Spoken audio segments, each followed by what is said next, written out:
आप जानते हैं कि जिनके अंदर अहंकार आया है, जिनके अंदर घमंड आया है, जिनके अंदर ये क्रूरता आया है यार, जरा आप सोचिए, आप अपने दिमाग से पूछिए यार, आखिर वाकई में दुनिया में हमारा क्या है। जरा अगर आपको वाकई में दुनिया का असलियत जानना है तो आप जरा जाना, आप कहीं जहां पर आउट एरिया हो, जहां पर बगीचा हो, जहां पर गार्डन हो, वहां पर खुले स्थान पर बैठकर आप सोचना, आंखें बंद कर कंसीडर करिए, आप विचार करिए यार कि वाकई में दुनिया कैसी है। तो हमेशा हमें अपनी वाणी को यार बहुत सोच समझ कर बोलना चाहिए। यार बोलने के लिए भाई साहब तो कौवा भी बोलता है, लेकिन लोगों को इसकी वाणी पसंद नहीं है। लेकिन कोयल बोलता है, लेकिन लोगों की कोयल की वाणी क्या है, पसंद है। तो देखिए यही वाणी आपसे चाहे जो करवा दे। तो हमें कोई चीज बोलना चाहिए बहुत सोच समझ कर यार। कहते नहीं है कि यार आपकी बुराई अपने ही करते हैं, वरना गहरों को क्या पता आपको किस बात से तकलीफ है। दूसरे लोग नहीं जानेंगे, दूसरे लोग आपकी बुराई नहीं करेंगे। जब आपको दर्द देंगे, जब आपको तकलीफ देंगे, अपने ही तकलीफ देते हैं।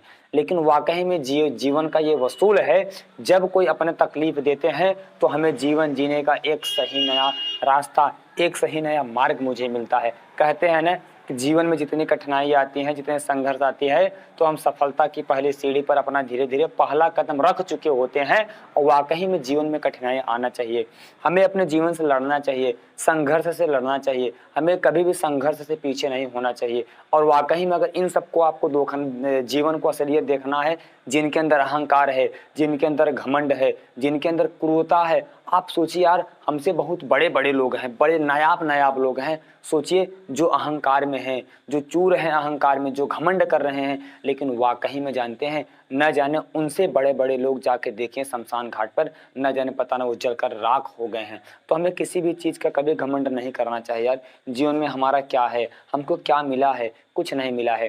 कहते हैं ना, वाकई में तकलीफ अपने ही देते हैं। देखिए अभी आप देखेंगे जब भगवान राम को, मर्यादा पुरुषोत्तम राम श्री रामचंद्र जी कहे जाने वाले, सोचिए जब वो रावण की नाभि में तीर मारते हैं, आपको देखिए बड़ी बारीकी से मेरी बात को समझिएगा, जब श्री रामचंद्र जी रावण की नाभि में तीर मारते हैं तो रावण जब मूर्छित हो जाते हैं तो अपने छोटे भाई लक्ष्मण जी से कहते हैं कि लक्ष्मण जा तू कम से कम अभी रावण से कुछ शिक्षा ले ले। लेकिन लक्ष्मण क्या कहता है, लक्ष्मण कहता है का शिक्षा ये देंगे ये। लेकिन नहीं, वो जाता है, जाने के बाद उनके सिर के पास ऐसे खड़ा हो जाता है। लेकिन खड़े होने के बाद उस समय रावण एक शब्द भी नहीं बोलते हैं। वाकई में लक्ष्मण धीरे धीरे क्या करते हैं, अपने भाई की तरफ चले आते हैं। उसके बाद कहते हैं कि भैया ये तो रावण जी मुझसे कुछ बोला नहीं। तो वहां पर रावण श्री रामचंद्र जी कहते हैं लक्ष्मण तुमको शिक्षा लेना है तो किसी के सर पर चढ़ कर जाकर शिक्षा लेगा। जान तो उसकी वैसे मुसीबत में है, लेकिन आप जाकर उसके सिर पर खड़े हो, सीना तान कर और बोल रहे हो हमें शिक्षा चाहिए। नहीं, चाहे वो अपना क्यों दुश्मन ही ना हो, अगर हमें शिक्षा लेना है तो हमें झुक कर शिक्षा ले लेना चाहिए। आप जाइए उनके पैर के पास बैठिए, देखिए वाकई में कुछ ना कुछ आपको जरूर बातें बताएंगे। लेकिन लक्ष्मण जी क्या करते हैं, लक्ष्मण जी फिर से जाते हैं, जाने के बाद उनके सर के पास ऐसे बैठ जाते हैं।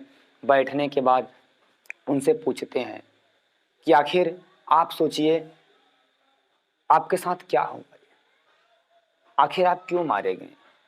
तो रावण जी कहते हैं देखिए मैं आपसे धर्म में बड़ा हूँ, जाति में बड़ा हूँ, मैं कुल में मैं बड़ा हूँ, लेकिन वाकई में मेरा मरने का आज जो हमारी ये दुर्दशा है, ये जो हमारी कंडीशन हुई है, ये समझिए एक बहुत विकट परिस्थिति है।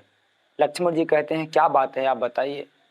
तो रावण जी कहते हैं आप जानते हैं घर का भेदी लंका ढाए, आप अपने भाई के साथ हैं, लेकिन हमारा भाई विभीषण हमारे अपोजिट था, हमारा विरोधी था। अगर हम विभीषण अगर आज नहीं बताया होता नाभि में तीर मारने के लिए, तो शायद श्री रामचंद्र जी आज हमको नहीं मार पाते।